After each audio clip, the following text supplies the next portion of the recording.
नमस्कार, gold spot में आपका स्वागत है। मैं हूं मनीषा गुप्ता और आज सबसे पहले बात करेंगे फेड के फैसले से पहले कैसे करें सोने में निवेश, क्योंकि यहां पर उठापटक जारी है।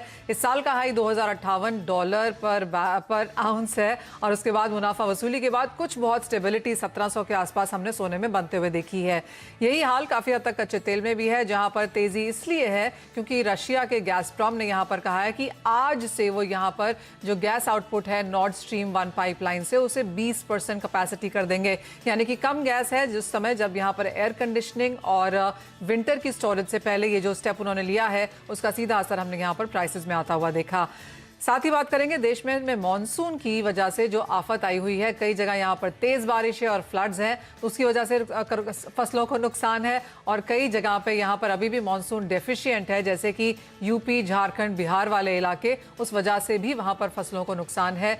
इन सब पर बात करने के लिए हमारे साथ जुड़े हैं कोटक सिक्योरिटीज के सुनील काटके, धन.co के जयप्रकाश गुप्ता, सोने पर बात करेंगे इब्जा के सुरेंद्र मेहता से और एग्री कमोडिटीज पर बात करने के लिए हमारे साथ जुड़ेंगे पुखराज चोपड़ा। लेकिन जैसे कहा, सबसे पहले बात यहां पर सोने की। सुरेंद्र जी, कैसे देखते हैं आप आज का दिन? क्लियरली आज शाम को, रात को 11:30 बजे के बाद तो पूरा ट्रेंड चेंज हो जाएगा डिपेंडिंग ऑन हम किस तरह की टोन देखते हैं, किस तरह का रेट हाइक देखते हैं। लेकिन जो अगले 12-13 घंटे हैं, कैसे लगता है आपको सोना कारोबार करेगा? मनीषा जी, देखिए, अगर 75 बेसिस पॉइंट फेड इंक्रीज करती है इंटरेस्ट रेट, तब तो मेरे ख्याल से मार्केट ने इसको एब्जॉर्ब कर लिया है। लेकिन यदि 75 बेसिस पॉइंट से ज़्यादा यानी 100 बेसिस पॉइंट इंक्रीज करती है तो हम सोने में काफ़ी बड़ी गिरावट देख सकते हैं। जहाँ तक आज के दिन की बात है, आज भारतीय बाजारों के बंद होने के बाद ही ये डिसीजन होने वाला है, तो थोड़ा सा वीकनेस तो रहेगी। मुझे अब भी लगता है कि $1673 एक स्ट्रॉन्ग सपोर्ट है, और लेकिन यदि 100 बेसिस पॉइंट की बढ़त होती है तो $1673 से भी गोल्ड बिल्कुल नीचे सरकता हुआ हमें नजर आ सकता है, और यही हाल चांदी का भी हो सकता है। और चांदी में किस तरह के मूव्स आएंगे? 75 बेसिस पॉइंट, जैसे आपने कहा कि बाजार दोनों तरफ थोड़ा सा मूव करके कंसोलिडेट होता हुआ नजर आएगा। 100 बेसिस पॉइंट्स यानी कि बहुत बड़ी गिरावट हम अक्रॉस एसेट क्लासेस आता हुआ देखेंगे, लेकिन सोने चांदी में एक बड़ा मूव यहाँ पर आएगा। सोने में तो आपने हमें बताया ही, चांदी में किस तरह की गिरावट और कहाँ सपोर्ट्स बनता हुआ देखते हैं आप? देखिए, चांदी में यदि पहला सपोर्ट मुझे लग रहा है वो $17.87 का पहला सपोर्ट है। लेकिन जैसा मैंने कहा, यदि 100 बेसिस पॉइंट इंटरेस्ट रेट बढ़ता है तो शायद हम $16.5 तक चांदी को नीचे जाता हुआ देख सकते हैं। देखिए, सबसे इम्पोर्टेंट बात यह है कि जो इन्फ्लेशन के कंसर्न है वो अभी भी बने हुए हैं, लेकिन जिस प्रकार से इन्फ्लेशन को रिसेशन में कन्वर्ट करने के लिए जो अमेरिकन मार्केट इंटरेस्ट रेट बढ़ाने के ऊपर डिसीजन लेगा, तो वो बहुत ही बड़ा इम्पैक्ट है। और टेम्पररी बेसिस पे ये जो मंदी की मार है वो सोने और चांदी दोनों को डेफिनेटली झेलनी पड़ेगी। 100 बेसिस पॉइंट सुरेंद्र जी अगर हम आता हुआ देखते भी हैं और इस तरह की गिरावट भी हम बनता हुआ देखते हैं, क्या वो खरीदारी के अच्छे मौके होंगे? क्योंकि बाजार कल सुबह इनका एब्सोल्युटली फायदा उठाना चाहेगा इन लेवल्स का। देखिए, जहां तक कल की भी बात है तो कल भी जॉबलेस क्लेम्स के डेटा आने वाले हैं, तो वो नंबर्स भी बहुत ही इम्पोर्टेंट नंबर्स रहेंगे, और वो नंबर्स आने के बाद बाजार का एक फाइनल रुख तय होगा। तब तक मेरे ख्याल से बिल्कुल कोई पोजीशन बनानी नहीं चाहिए, या बिल्कुल स्टॉप लॉस लगा के आप चाहें तो इंट्राडे काम कर सकते हैं। लेकिन हाँ, यदि 100 बेसिस पॉइंट इंक्रीज होता है इंटरेस्ट रेट, तो एक जो बड़ा फॉल आएगा वो बाइंग अपॉर्चुनिटी, बहुत ही बेहतरीन बाइंग अपॉर्चुनिटी गोल्ड और सिल्वर के लिए रहेगी। Surendra ji, clearly Indian markets, Indian investors, retailers भी यहाँ पर अब जानने लगे हैं, समझने लगे हैं कि क्या चीज़ का क्या इम्पैक्ट हम आता हुआ देखते हैं और क्या उन स्थितियों में करना चाहिए। तो ऑन ग्राउंड जो खरीदारी है लोगों की, क्या वो आप देखते हैं रुकता हुआ इस एक इवेंट के लिए? हाँ, ये तो थैंक्स टू CNBC आवाज की, जिसकी वजह से लोगों को बिल्कुल डे टू डे आजकल और बहुत ही क्विक जानकारी मिलती है कि किस तरह से सोने चांदी में प्राइसेस में उठापटक हो रही है। बिल्कुल, इन्वेस्टर फॉलिंग मार्केट में, जो कंज्यूमर होता है वो फॉलिंग मार्केट में कभी भी ज्वेलरी नहीं खरीदना चाहता है। जो ज्वेलरी हमेशा खरीदना चाहता है थोड़ा सा जब मार्केट अपवर्ड साइड मूवमेंट हो। तो फिलहाल मेरे ख्याल से मंदी बनी रहेगी, खरीदारी लगभग मैं न के बराबर तो नहीं, लेकिन जो एक अच्छी खरीदारी होती है वो नहीं है। और ऐसे भी अभी फिलहाल कोई सीजन नहीं है, क्योंकि सीजन गणेश फेस्टिवल के बाद ही शुरू होता है भारतीय बाजारों में। तो ओवरऑल फिलहाल मंदी का माहौल जारी रहेगा, मुझे ऐसे भी। एक फाइनल सवाल सुरेंद्र जी, पिछले 2 महीने में हमने भारत में इंपोर्ट्स अच्छे खासे आते हुए देखे हैं, चाहे वो सोना है या चांदी है। अब तक के नंबर्स जुलाई के लिए कहना बहुत जल्दी है, लेकिन आप लोगों को एक मार्केट की पल्स रहती है। किस तरह के इंपोर्ट टैक्स लगने के बाद भी और इन करंट प्राइसेस पे फिलहाल हम एक्सपेक्ट कर सकते हैं? नहीं, देखिए, जिस तरह से 5% इम्पोर्ट ड्यूटी बढ़ी है, तो पूरे मार्केट को एक फील है कि ये इम्पोर्ट ड्यूटी टेम्पररी बढ़ाई गई है, क्योंकि 5% इम्पोर्ट ड्यूटी कभी हिस्टोरिकली बढ़ी नहीं है। मतलब इतनी ज्यादा एक साथ में ड्यूटी को कभी बढ़ाया नहीं गया है। तो इस वजह से मुझे लगता है कि जुलाई के नंबर तो ऑलमोस्ट बहुत ही कम होंगे। यदि पिछले महीने के मुकाबले जुलाई के नंबर जो होंगे वो लगभग मुझे लगता है कि 30 to 35% ऑफ प्रीवियस मंथ ही रहेंगे। ऑलराइट, सुरेंद्र जी बहुत शुक्रिया साथ जुड़ने के लिए। तो क्लियरली अच्छी खासी उठापटक पिछले 24 घंटों में यहाँ पर प्राइसेस में देखने को मिल सकती है। जहां तक सोने चांदी का इंपोर्ट है भारतीय बाजारों में, वो यहाँ पर बेहतर ही रहने की उम्मीद है डिस्पाइट इंपोर्ट ड्यूटी, क्योंकि कम लेवल्स पे यहाँ पर मांग देखने को मिलेगी और आगे क्लियरली बाजार जो है वो फेस्टिविटीज और वेडिंग सीजन की तैयारी भी कर रहा है। सुनील, आप कैसे देखते हैं और आप क्या राय देंगे इंडियन मार्केट्स में अब यहाँ पर क्या करना चाहिए? क्योंकि आज तो रुपए की शुरुआत भी थोड़ी सी यहाँ पर कमजोर हुई है, डॉलर में बढ़त देखने को मिली है यूएस फेड की मीटिंग से पहले।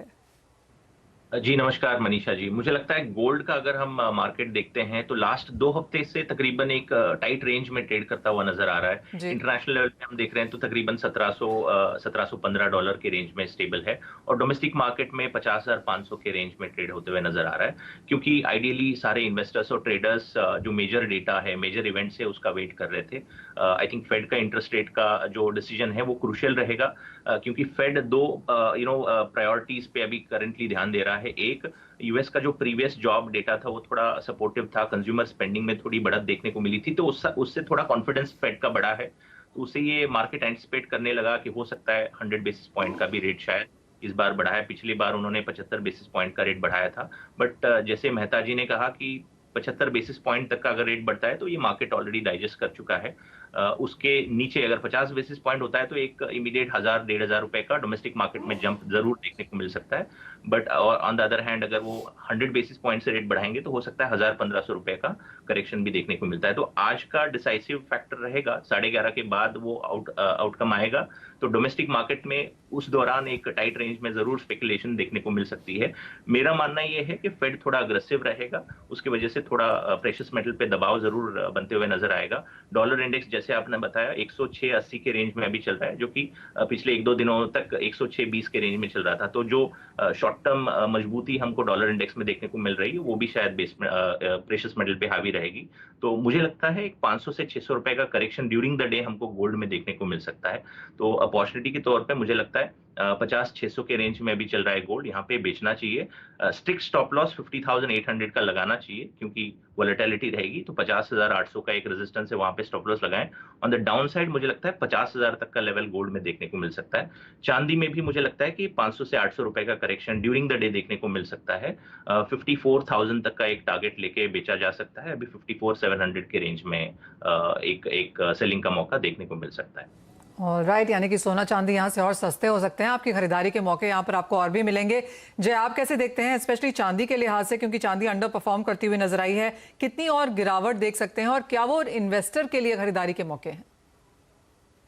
मनीषा, देखिए आज इम्पोर्टेंट डे है। आई थिंक जहां तक ब्रॉडली बात करें, देखिए 17.80 लगता है एक सपोर्ट की तरह एक्ट कर सकता है। अगेन यहाँ पे फेड हाइक की प्रोबेबिलिटी 75% है कि 75 बेसिस पॉइंट हो। उससे ज्यादा होता है तो नी जर्क रिएक्शन देखने को जरूर मिलेगा। हालांकि अगर 1% का हाइक होता है तो यहाँ पे रुपी में बहुत ज्यादा वीकनेस बढ़ सकता है, क्योंकि डॉलर इंडेक्स और स्ट्रांग होगा, तो जिसके कारण जो इम्पैक्ट है घरेलू मार्केट्स में वो थोड़ा सा यहाँ पे उसका कुशनिंग इफेक्ट देखने को मिले because of weaker rupee. International markets में बहुत ज्यादा स्लाइड हो तो भी यहाँ रुपी वीकनेस के कारण थोड़ा सपोर्ट मिल सकता है।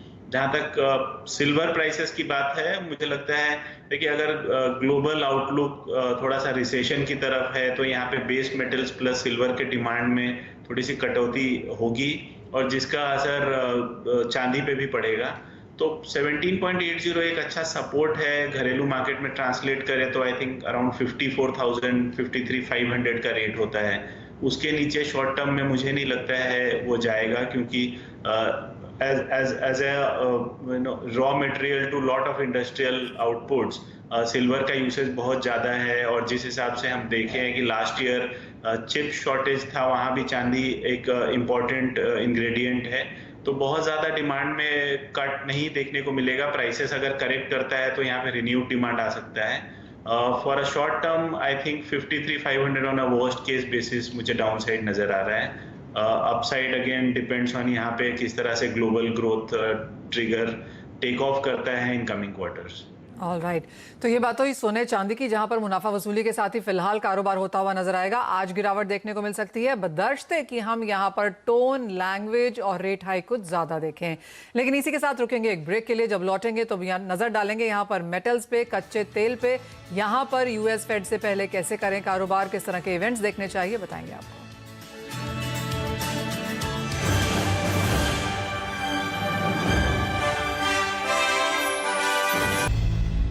नमस्कार, मेटल्स को आपकी स्क्रीन पे लेके आना चाहेंगे, जहां पर दूसरे दिन आज यहां पर तेजी बनती हुई नजर आई है। कॉपर में हमने 2 हफ्ते के हाईज पर कारोबार होता हुआ देखा, और जैसे कि आप देख सकते हैं ऑलमोस्ट 1% की बढ़त यहां पर लेड, एल्यूमिनियम और जिंक में भी है। जय, कैसे देखेंगे आप मेटल्स को, और फेड के मूवमेंट से पहले क्या करना चाहिए? आई थिंक थोड़ा कॉशियस रहने की जरूरत है मनीषा जी, क्योंकि देखिए सिर्फ एक चाइना की तरफ से थोड़ा सा यहाँ पे स्टिमुलस के अनाउंसमेंट्स के आसार दिख रहे हैं। अदरवाइज यहाँ पे रिसेशनरी सिनारियो बना हुआ है, आईएमएफ का ग्रोथ आउटलुक कट है। तो ये सारे फैक्टर्स यहाँ पे इम्पैक्ट जरूर करेंगे बेस मेटल्स को, क्योंकि बेस मेटल का डिमांड डायरेक्टली लिंक्ड है टुवर्ड्स इंडस्ट्रियल आउटपुट। घरेलू मार्केट में रुपी वीक है, जिसके कारण थोड़ा सा कुशनिंग मिल रहा है। फ्रेश पोजीशन बनाने से बचना चाहिए। आई थिंक बेटर ये है कि आप फेड का अनाउंसमेंट के बाद उनकी कमेंट्री को देख के फिर यहाँ पे कोई डिसीजन लेना एक राइट स्ट्रेटजी होगा।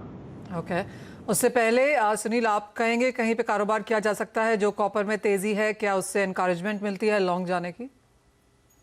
जी मनीषा जी, मुझे लगता है जो चाइना की तरफ से इंफ्रास्ट्रक्चर और रियल एस्टेट सेक्टर में थोड़ा जो फाइनेंशियल बूस्ट मिल रहा है उसका असर है। और लेटली थोड़ा बहुत डॉलर इंडेक्स में 20 साल के हाईएस्ट से लोएस्ट थोड़ा बहुत फॉल देखने को मिला था, उसका एक सपोर्ट जो है मिला है। बट मुझे लगता है जैसे जय ने भी बताया, थोड़ा रिसेशनरी कंसर्न्स हैं। अभी ब्याज दरें आज भी बढ़ेंगी तो कहीं ना कहीं बोरोइंग कॉस्ट बढ़ेगा, तो मैन्युफैक्चरिंग एक्टिविटी में थोड़ा बहुत स्लो डाउन जो है ग्लोबल लेवल पे देखने को मिलेगा। इवन यूरोपियन फ्रंट पे भी रेट्स बढ़ रहे हैं कंसिस्टेंटली। तो इंडस्ट्रियल मेटल्स मुझे लगता है थोड़ा दबाव में ही रहेंगे। रिसेशनरी कंसर्न्स आप बोल सकते हैं, चाइना के वायरस कंसर्न्स का फिर से उभर के आना बोल सकते हैं, या तो इवन माइनिंग एक्टिविटी में भी थोड़ी बहुत इंप्रूवमेंट है। तो सप्लाई कंसर्न्स कहीं पे भी नहीं है, तो मुझे लगता है सेल ऑन राइस का रिकमेंडेशन थोड़ा ज्यादा प्रेफर्ड रहेगा। अगर किसी को ट्रेड लेना है तो 638 के रेंज में कॉपर चल रहा है, यहाँ पे बेचना चाहिए। 642 का एक स्टॉप लॉस लगाएं। ऑन द लोअर साइड मुझे लगता है इंट्राडे में 630 का एक टारगेट लेके चल सकते हैं। Also Sunil, crude oil prices में कैसे देखेंगे आप, क्योंकि यहाँ पर कुछ सपोर्ट हमने लगातार बनते हुए देखा है? आई थिंक क्रूड भी एक नैरो रेंज में ट्रेड कर रहा है। ब्रेंट की अगर हम बात करते हैं तो रिसेंटली हमने $97 से लेके $115 तक का एक ब्रॉडर रेंज देखा। अभी $100 के आसपास अभी ट्रेड कर रहा है। बाइडन की तरफ से जो सऊदी अरेबिया का मीटिंग हुआ था, वहां से थोड़ा होप्स था कि आउटपुट में थोड़ा बढ़ोतरी होगा, तो रशियन जो डेफिसिट आएगा ग्लोबल क्रूड ऑयल मार्केट में उसकी भरपाई हो पाएगी, तो क्रूड ऑयल के प्राइसेस कंट्रोल में होंगे। बट वो मीटिंग कहीं ना कहीं फिजल आउट हुआ, फेल हुआ बोल सकते हैं, जिसकी वजह से प्राइसेस को थोड़ा सपोर्ट मिला। वेस्ट की तरफ से रशियन ऑयल के प्राइसेस को भी कैप करने की बात चल रही है, उसकी वजह से भी थोड़ा सपोर्ट मिला। But over period of time अगर हम देखते हैं तो यूएस का क्रूड का स्टॉक अच्छा है, सप्लाई अच्छा है। फेड की तरफ से रेट हाइक्स हो रहे हैं, तो कहीं ना कहीं क्रूड ऑयल के प्राइसेस पे भी दबाव रहेगा। थोड़ा बहुत रिसेशनरी कंसर्न्स का भी असर है, स्ट्रॉन्ग डॉलर का कंसर्न है। तो मुझे लगता है ये ब्रॉडर रेंज अभी भी बरकरार रहेगा। आज के लिए अगर किसी को ट्रेड लेना है तो 7,670 का डोमेस्टिक मार्केट में प्राइस चल रहा है। मुझे लगता है कि $100 का एक on the lower side target लेके बेचा जा सकता है। 7730 का एक स्टॉप लॉस लगाएं, 7570 का एक टारगेट लगा के चल सकता है। एंजॉय, नेचुरल गैस प्राइसेस आप कैसे देखेंगे? जिस तरह का रिबाउंड यहाँ पर है और कल रात तो अच्छी खासी तेजी फिर से देखने को मिली। मनीषा, मुझे लगता है अगर रशिया यूक्रेन का कोई क्राइसिस का सोल्यूशन अगर नहीं होता है तो नेचुरल गैस पार्टी स्पॉइलर हो सकता है। जिस हिसाब से अब यहाँ पे कंसर्न्स बढ़ रहे हैं यूरोपियन मार्केट्स में, नेचुरल गैस सप्लाई को लेके, और विंटर्स यहाँ पे बहुत ज़्यादा दूर नहीं है। जैसा मैंने कहा, it can be party spoiler. $10 भी हो जाए तो बड़ी बात नहीं होगी। मुझे नहीं लगता है यहाँ पे कोई मंदी का रुख है नेचुरल गैस में, purely because of geopolitical stress and supply disruption. Let's hope कि यहाँ पे थिंग्स मटेरियलाइज हो जाए बहुत जल्द, अदरवाइज ये एक ट्रिगर बन सकता है और ग्लोबल रिसेशन को और एस्केलेट करने के लिए। सो नेचुरल गैस में मैं बेयरिश नहीं हूँ, बहुत ही कॉशियस अप्रोच रखना चाहिए। वोलेटिलिटी बहुत रहेगा क्योंकि यहाँ से आने वाले एक आध महीने यहाँ पे बहुत सारे न्यूज़ ड्रिवन फैक्टर्स रहेंगे जो वोलेटिलिटी को बढ़ाएंगे। कोई ट्रेडर अगर इसमें अपने पोजीशन इनिशिएट करना चाहता है तो उसे रिस्क रिवॉर्ड का समझ होना बहुत जरूरी है। इतना वोलेटिलिटी प्ले करने के लिए एक स्ट्रिक्ट डिसिप्लिन और स्टॉप लॉस चाहिए। करंट लेवल्स पे शॉर्ट की कोई रिकमेंडेशन नहीं है, कॉशियसली बाई करके चलना चाहिए। हाँ राइट, तो ये तो बात हुई नॉन एग्री की, जहां पर क्लियरली मार्केट असमंजस में है, लेकिन जिस तरह के रिसेशन फियर्स बाजार में है, रेट हाइक इम्पैक्ट पड़ेगा, उसमें आप कैसे बनाएं स्ट्रैटेजी, हमारे गेस्ट ने आपको बताया है। लेकिन बात यहाँ पर अब एग्रो कमोडिटीज की भी करेंगे, जहां पर अगर आप मॉनसून देखें तो अब तक 11% अबव नॉर्मल है। 8% की डेफिशिएंसी जून में थी, लेकिन जुलाई में 25% एक्सेस रेनफॉल हमने आता हुआ देखा, लेकिन जिसकी डिस्ट्रीब्यूशन यहाँ पर बहुत ज्यादा फायदेमंद नहीं रही है। हमारे साथ पुखराज चोपड़ा जी अब जुड़ चुके हैं। पुखराज जी नमस्कार। सबसे पहले तो राजस्थान का ही हाल जानना चाहेंगे, किस तरह की बारिश है और किस तरह की बुआई देखते हैं आप, चाहे वो ग्रेन्स है या फिर गुआर। देखिए मनीषा जी, राजस्थान में टोटल मिलाकर 55% अधिक बारिश हुई है जो बारिश चाहिए थी उसके लिहाज से। और जहां तक राजस्थान का है, 33 जिलों में सभी में सामान्य से कुछ अधिक ही बारिश हुई है। सामान्य से कमजोर कोई भी जिला अब नहीं है। और जहां तक बुआई की बात है, राजस्थान में सभी चीजों की जबरदस्त बिजाई हो रही है, बहुत अच्छी बिजाई हो रही है। यहाँ तक कि जो टिल्ले हैं रेत के, जहां बिजाई नहीं होती तो अधिक वर्षा से वहां भी बिजाई होनी शुरू हो गई है। तो बरसात का तो ये हाल है कि बहुत अच्छी बरसात है। हमारे जो ग्वार की बेल्ट है उसमें हरियाणा में 12% ज्यादा बरसात हुई है, गुजरात में 62% ज्यादा बरसात हुई है और राजस्थान में 55% अधिक बरसात हुई है। और जहां तक बिजाई की बात है, सभी चीजों की बहुत अच्छी बिजाई हो रही है मनीषा जी। तो भाव आप कैसे देखते हैं यहाँ पर? आपको लगता है कि ज्यादा बारिश से भी यहाँ पर चिंता की बात है, या फिर जिस तरह की बारिश हुई है आपको लगता है पर्याप्त है, बेहतर है? मनीषा जी, भावों को देखने के लिए दो तरीके हैं, उन दोनों तरीकों की बात करेंगे। जहां तक बिजाई की बात है, पिछले साल इस में बिजाई हो चुकी है ग्वार की। पिछली बार ग्वार की टोटल बिजाई हुई थी 23,94,000 हेक्टेयर में, जो इस बार 25 लाख के जो सरकारी लक्ष्य है उसको पार करेगी। ये तो एक पक्ष हो गया कि बिजाई अच्छी है। अब दूसरा पक्ष इसका ये है कि 30 अगस्त के आसपास बरसातें कैसी रहती है। इसको जो बरसात चाहिए 1 महीने बाद, वो बरसात ठीक से होती है तो अच्छी फसल आ जाएगी। वो फसल उस समय बरसात कमजोर रहती है, जैसा पिछले साल हुआ था, तो फसल कमजोर आएगी, फिर भाव बढ़ेंगे। दूसरा पहलू ये है कि फसल यदि अच्छी आती है तब भी इन दिनों जो ये पिछले महीने इनमें निर्यात बहुत अच्छा हुआ है। 35,000 टन, 34,000 टन, 36,000 टन के आसपास निर्यात हुआ है, जो पिछले साल के औसत 18,000, 20,000 टन के मुकाबले काफी अधिक है। तो ये जो 4 महीने या 3 महीने हैं, जब तक नई फसल नहीं आएगी तब तक इसके अंदर हल्की फुल्की बढ़ावट रह सकती है, और यदि अच्छी डिमांड आ जाए तो मार्केट और बढ़ सकता है। तो इसके दोनों पहलुओं को ध्यान में रखना पड़ेगा कि बिजाई का पहलू, 30 अगस्त की बरसात का पहलू और उसके बाद निर्यात का पहलू। तो इन तीनों पहलू को मिलाकर ही इसकी तेजी मंदी को देखा जाए तो ठीक होगा। जहां तक बिजाई की बात है, अच्छी हो चुकी है। अब 30 अगस्त का इंतजार है कि वहां पे बरसात कैसी रहती है, उसके बाद में ही फसल का तय हो पाएगा कि फसल कैसी रहती है। अगर सामान्य फसल रहती है तो इसके भाव 4500 से 5000 के आसपास बने रहेंगे, और पिछली साल की तरह कहीं यदि नुकसान हो जाता है तो फिर असामान्य भाव हो जाएंगे मनीषा जी। जी पुखराज जी, आपने बड़े बेहतरीन तरीके से समझाया कि एक तो बुआई, दूसरा बारिश और तीसरा एक्सपोर्ट यहाँ पर कैसा रहता है। 3 चीजें हमारे दर्शकों को हम बताएंगे कि यहाँ पर देखने लायक है। पुखराज जी, सामने मांग कैसी है, वही एक पॉइंट आपने बताया नहीं अभी तक। जी, मांग जैसा मैंने बताया, निर्यात की मांग अच्छी है। हाँ, लोकल मार्केट्स पिछले साल जो 18,000, 20,000 टन जा रहा था, उसके मुकाबले 35-36,000 टन के आसपास जा रहा है। तो अभी पिछले 4-5 महीनों से बहुत अच्छी मांग है फॉरेन की। और बहुत अच्छी सप्लाई हो रही है। तो ये लगभग सारा माल स्टॉक से निकल के जा रहा है। पिछले साल जो फसल हुई थी 40 लाख बोरी और खपत का अनुमान है कि 1 करोड़ 10 लाख बोरी या 1 करोड़ 20 लाख बोरी के आसपास खपत रहेगी। तो पिछले साल जो कैरी ओवर स्टॉक आया था उसमें से 60 या 17 लाख बोरी इस बार कैरी ओवर कम होगा। तो यही वजह है कि कैरी ओवर भी कम होगा, पर फसल यदि अच्छी आ गई तो उस कैरी ओवर का कोई मायने नहीं है, फिर ये भाव पड़े रहेंगे। बहुत ज्यादा बाजार घटेगा भी नहीं, बहुत ज्यादा बाजार बढ़ेगा भी नहीं। अब इसकी बढ़ने की एक ही सूरत है कि यदि 30 अगस्त के आसपास बरसातें अच्छी नहीं रहती है तो ये बाजार बढ़ जाएगा, इसके असामान्य भाव हो जाएंगे उस समय। Manisha ji, point taken. बहुत शुक्रिया पुखराज जी साथ जुड़ने के लिए और वो तमाम पहलुओं को बहुत अच्छे तरीके से यहाँ पर कवर करने के लिए। सुनील, जय, आपका भी बहुत शुक्रिया हमारे साथ आज समय बिताने के लिए और हमारे दर्शकों के सामने वो सारी चीजें शेयर भी करने के लिए। इसी के साथ मुझे भी दीजिए इजाजत, लेकिन आप बने रहिए हमारे साथ CNBC आवाज पर।